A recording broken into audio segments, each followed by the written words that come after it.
Sud Radio 10h midi, Valérie Expert.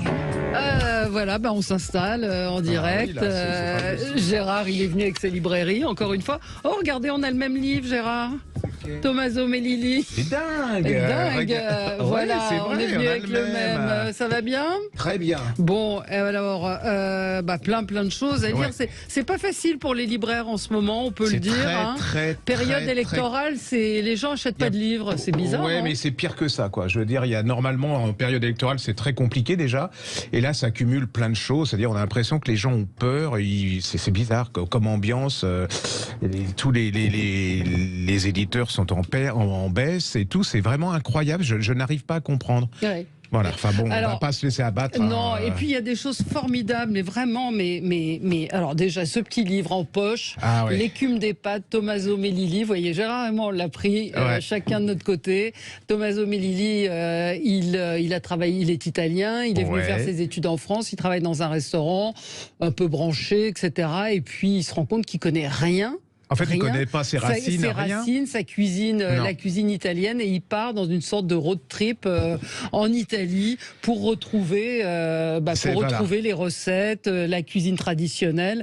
Et vous avez. C'est savoureux, c'est goûtu, c'est plein d'humour. Et puis une fois que vous êtes en train de lire ça, soit vous mettez la cuisine, soit, ce qui n'est pas mon cas, soit vous allez au resto, vous cherchez des bons restos italiens.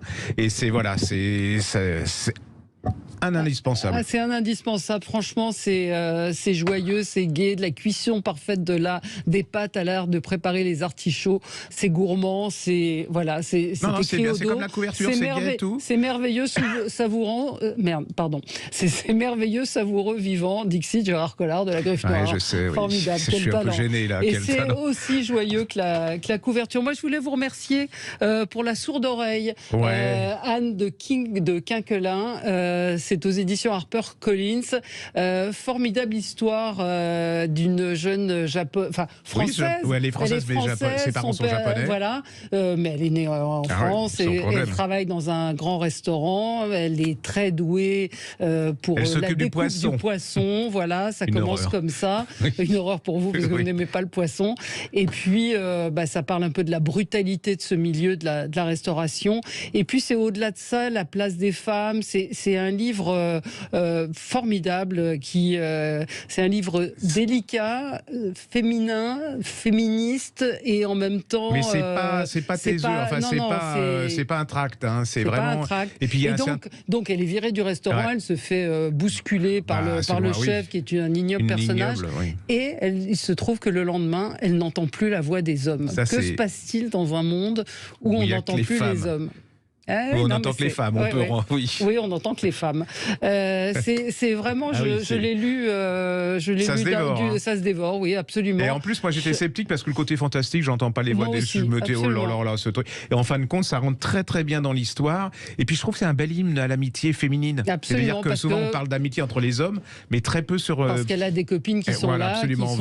Elles sont géniales, les copines. Et chaque chapitre commence, le titre de chaque chapitre, c'est la truite, le poisson-chat, la silure, c'est un nom de poisson. Allez-y, vous aimerez ce livre. Moi aussi, je suis pas sur le fantastique. Je me suis dit, oh là là là là. Et puis en fait, c'est très subtil. Non, c'est une maladie, comme on peut dire. Enfin, c'est comme si vous aviez un rhume, quoi. Alors allez-y, ça s'appelle La Sourde Oreille. C'est chez HarperCollins. Et l'auteur s'appelle Anne de Quinquelin. J'avais fait mon plan d'émission, là, puis cette nuit, j'ai lu. Ah bon. Non. Pourquoi il rit, Gilles? Oui, mais pourquoi? Mais c'est inconcevable. Et j'avais fait mon plan d'émission avec mes livres et tout. Et cette nuit, j'ai lu un petit bouquin qui est une pure merveille de Sylvie Wojcik. Oui, je pense, comme ça s'appelle les Narcisses Blancs. Oui, c'est ça. Dis donc, vous avez des actions chez Arléa, parce que ça fait je sais pas, mais voilà. Livres. Donc, et je suis tombé sous le charme. C'est-à-dire, vous pouvez pas faire autant. C'est l'histoire d'une jeune femme, elle s'appelle Gaëlle. L'autre, je sais pas pas, je crois qu'elle s'appelle Solange. Jeanne voilà. et Gaëlle se rencontrent sur les sentiers de Compostelle. Oui, elle est dans un squat. Et puis il y a un moment, elle en a marre de ce squat, elle se sent enfermée, elle décide de partir parce qu'elle a trouvé dans une revue un truc où il y avait des petits points rouges. En fait, ça l'a amenée à Compostelle. Elle ne connaît pas du tout Compostelle, mais elle se dit voilà, j'ai tout, je vais y aller. Et puis sur la route, là, elle rencontre cette vieille dame. Alors c'est l'antithèse, la dame. Alors Gaëlle, elle est très taiseuse comme ça, elle parle pas beaucoup, elle garde tout pour elle. Et puis la vieille dame, la dame d'un certain âge, elle est plutôt elle parle et tout, mais elle est malade, on le sait. Et là, c'est une balade, la rencontre entre ces deux femmes, c'est tout en tendresse. Vous allez voir comment elles vont... Gaëlle, qui n'a pas beaucoup d'amitié pour personne, va tomber en amitié pour cette dame. Elles vont suivre, alors elles vont aller dans l'Aubrac. Alors là, vous ouvrez votre fenêtre et alors vous voyez les fleurs, ça sent bon. Elles vont rencontrer plein de gens. Vous savez, ici, les gens, on les connaît pas, on se dit pas à peine bonjour. Et là, il y a plein de chaleur humaine, de solidarité. C'est beau. Puis alors la fin, j'ai pleuré, c'était horrible. Mais c'est vraiment un petit bijou. C'est comme ça, il y a des petites, vous savez, des petites pépites comme ça qui vous arrivent. Mais c'est très très beau ce que publient les éditions Arléa. Moi, j'ai lu aussi grâce à vous. Décidément, je ne pensais pas vous remercier autant. Les petits personnages de Marie Suzin. Magnifique, allez-y, parce que franchement. C'est ces un petit tableau sur une page et il y a la reproduction d'un tableau et elle vous raconte les tout petits personnages, tout petits auxquels on fait pas attention dans le paysage. C'est charmant, c'est délicat, c'est. Et vous regarderez plus jamais les tableaux de la même manière parce que vous allez rêver Alors là, vous pouvez répondre des heures devant un tableau avec ces petits bâtons qui sont deux petits personnages. J'ai rêvé. Ça donne à voir les tableaux autrement. Mais je trouve que la vie, de l'édition est quand même un spécial parce qu'on voit des grandes quinzaines sur les mêmes auteurs et que ça mériterait d'avoir des pépites. Et donc cette maison d'édition, alors vous n'avez pas fini de me dire que je suis payé par la maison parce que j'ai découvert plein d'autres choses encore. Il y avait 555 aussi. Une merveille qu'on a découvert au mois de janvier, mais qu'ils ont découvert sur RTL 6 mois après. Mais je peux.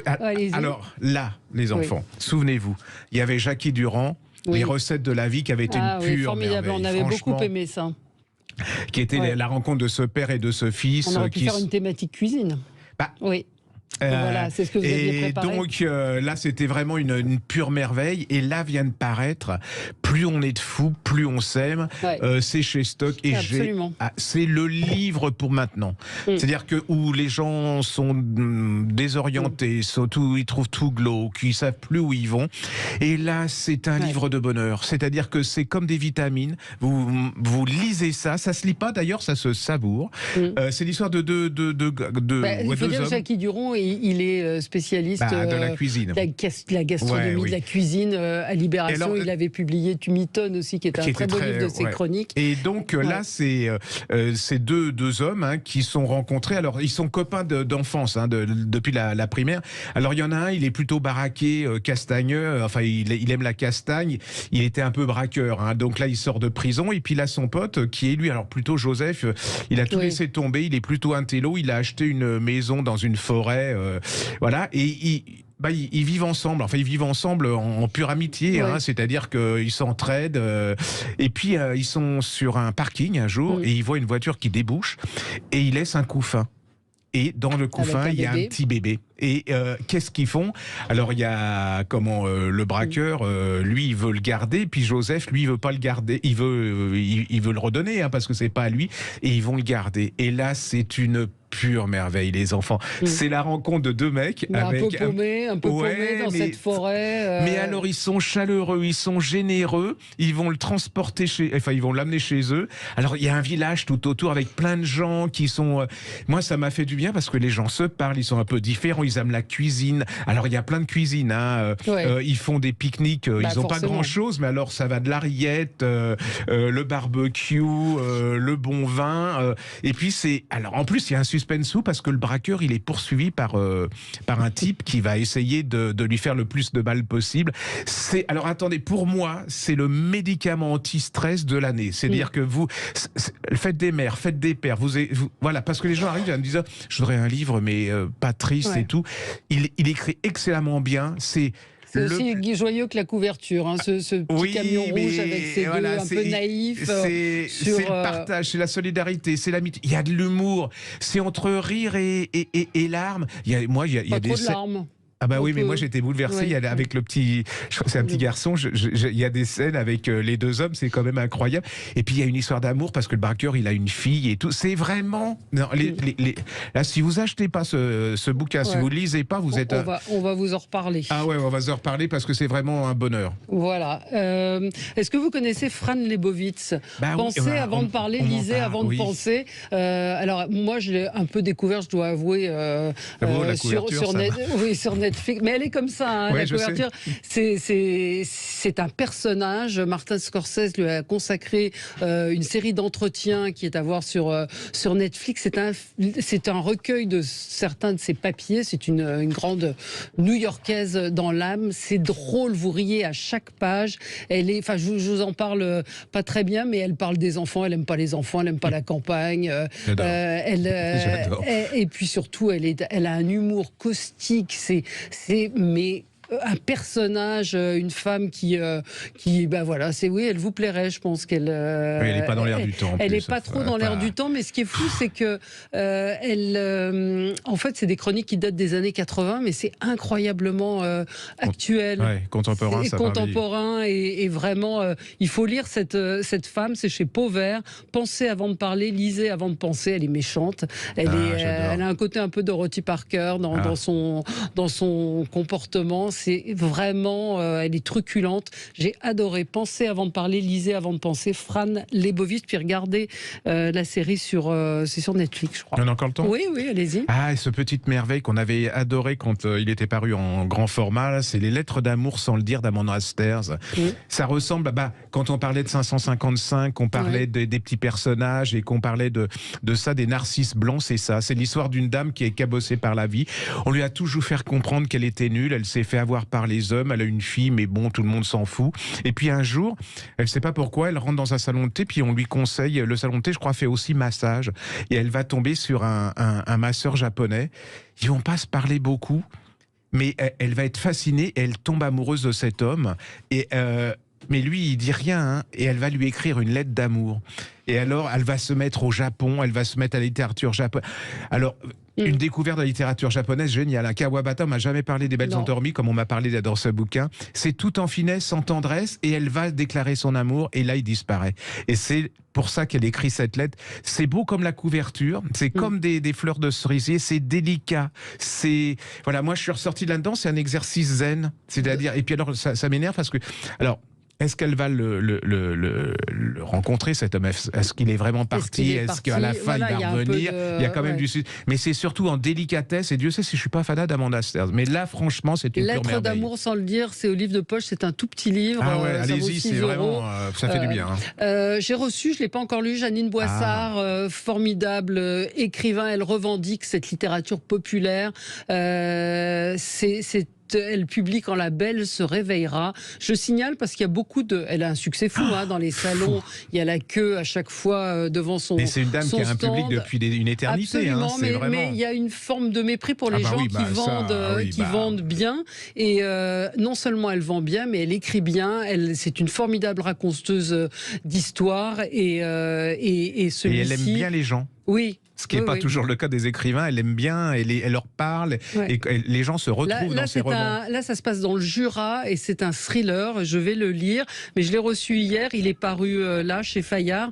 Donc je le signale, parce qu'il y a des gens qui attendent la parution des livres de Jeannine Boissard. Et elle sera à Saint-Maur en poche en mois de juin. Formidable, on viendra la saluer. Voilà, c'est fini. Un petit mot pour l'Ukraine. Oui, pour l'Ukraine, allez-y, c'est super. Moi, je trouve. Cuisiner simplissime et voilà, il y a quelques recettes. C'est vraiment, c'est pour moi. C'est pas pour vous parce que vous êtes cuisinier. C'est que je trouve que c'est un peu mais c'est pas le problème. Opportuniste de faire ça. Ben non, parce que il y a de l'opportunisme, mais ça va faire de l'argent pour ces gens. Donc moi, je pense qu'il y a un moment, je m'en fous complètement. Tous les droits et bénéfices de ce livre sont entièrement reversés à la Fondation de France et soutien au programme de solidarité. Vous pouvez ouvrir le truc, c'est pour moi parce qu'il y a un dessin d'explication, c'est très simple. Je peux tout. Rouleau de printemps, effectivement, mais il y a des mais il y a des recettes ukrainiennes dedans. Vous êtes tartare de saumon exotique. Bon, c'est voilà. Non, mais allez-y parce que les gens, ils ont besoin d'argent et puis voilà. ça mais ne c'est peut vrai que... que lui aussi, il a un succès incroyable. Jean-François Mallet, qu'il a vraiment popularisé la cuisine. Le bœuf bourguignon, c'est assez ukrainien aussi. Voilà. Non, il y a le poulet à la Kiev, le Kievski Katlet. Voilà pourquoi vous n'êtes pas capable de donner les recettes. Voilà, c'est pour ça que vous en parlez pas. Le super gâteau au chocolat, la tarte aux pommes, le bœuf sauté au basilic. Vous faites une bonne action. Je vous donne 10 €, je vous l'achète, vous le remercerez. Bien, super. Merci Gérard. Nous, on se retrouve dans un instant pour faire le bilan de cette campagne présidentielle. À tout de suite. Sud Radio. Sud Radio. Sud Radio. Parlons vrai. Sud Radio. Parlons vrai. Sud Radio 10h midi, Valérie Expert.